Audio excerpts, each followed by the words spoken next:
Uang Anda sudah nggak ada. Jadi orang percaya bahwa bank adalah tempat yang paling aman menyimpan uang. Bank adalah tempat paling tidak aman menyimpan uang. Belum Anda keluar dari pintu bank, uang Anda sudah nggak ada. Pembuktiannya gampang. Datang pada hari yang sama, minta saya mau ambil uang saya hari ini. Potong telinga saya kalau Anda dapat uang, kecuali 10% dari nasabah. Bisa dipahami? Ya, uangnya tidak ada. Itu. Nah, tapi yang perlu dipahami adalah akibatnya. Kalau kita tadi punya uang 100.000, di sini ada satu handphone, maka berapa harga handphone ini? Ceteris paribus kata ekonom.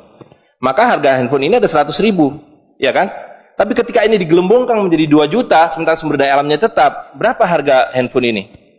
Menjadi 2 juta. Dan itu mereka bilang inflasi. Jadi inflasi adalah kebohongan.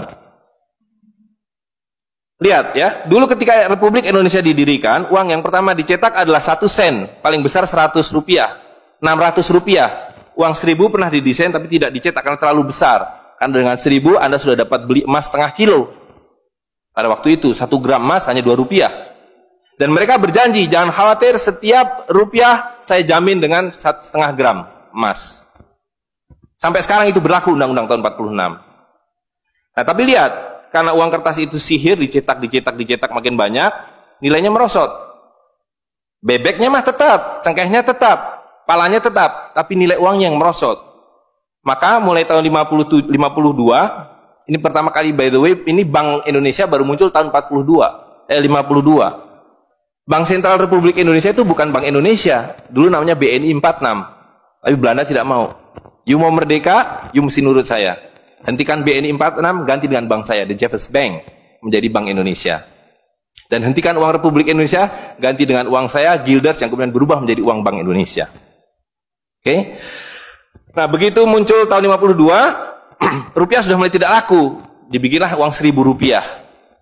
Ringkas cerita, tahun 57, uang 1.000 sudah mulai tidak laku, dibuatlah 2.500 rupiah. Dibuatlah uang 5.000, pertama kali muncul 64, uang 10.000 rupiah. Pak Kano bilang kita sudah terlalu miskin, maka uang 1.000 digunduli menjadi 1 rupiah yang disebut senering. Tapi tidak lama kemudian muncul lagi, karena uang kertas adalah penipuan, worthless, no value. Ringkas cerita, Pak Harto dibilang berhasil dalam pembangunan, dia bikin uang 50.000 rupiah dengan gambar Pak Harto dan kapal terbangnya. Tapi inilah ilusi yang lain, inilah sihir yang lain. Semakin besar uang Anda bukan semakin kaya. Semakin uang besar Anda berarti semakin miskin. Bisa diikuti? Maka ketika terjadi krismon, rupiah makin tidak laku, harus dibikin uang 100.000. Dan sekarang uang 100.000 sudah mulai tidak laku. Ibu-ibu sudah komplain kalau pergi ke pasar dengan 100.000. Betul nggak, Bu? Sudah tidak bisa beli apa-apa ini. Maka mereka dua pilihannya. Pilihan pertama adalah mereka akan mencetak uang 200.000, 500.000. Tapi tidak mungkin, komputer sudah nggak bisa menghitung, kalkulator nggak bisa menghitung, hang, terlalu banyak nolnya. Pilihan kedua adalah digunduli nolnya, redenominasi. Jadi redenominasi itu bukan untuk mengatasi inflasi, tapi untuk menutupi inflasi. Jadi itu adalah pengelabuan di atas pengelabuan, di atas pengelabuan, di atas pengelabuan. Gitu, ya. Jadi secara real, uang 100.000 ini dulu ketika Pak Harto masih berkuasa menjelang jatuh itu, kalau dibelikan telur dapat 50 kilo. Masih ada yang ingat gak, Bu? Kali ibu-ibu ingat pasti. 1 kilo telur harganya 2.000 rupiah. Begitu Pak Harto jatuh, dibilang ini gara-gara krismon, uangnya sama. Walaupun ini belum ada waktu itu, karena ini masih 50.000 aja udah besar waktu itu. Uang yang sama dengan telur yang sama, tiba-tiba dibawa ke pasar, saya mau beli telur. Bu, hari ini tidak dapat 50 kilo lagi. Hari ini cuma dapat 13 kilo. Karena daya belinya, telur sekarang 7.500. Dan hari ini, kalau di pasar Ternate berapa, Bu, harga telur sekilo? Hari ini.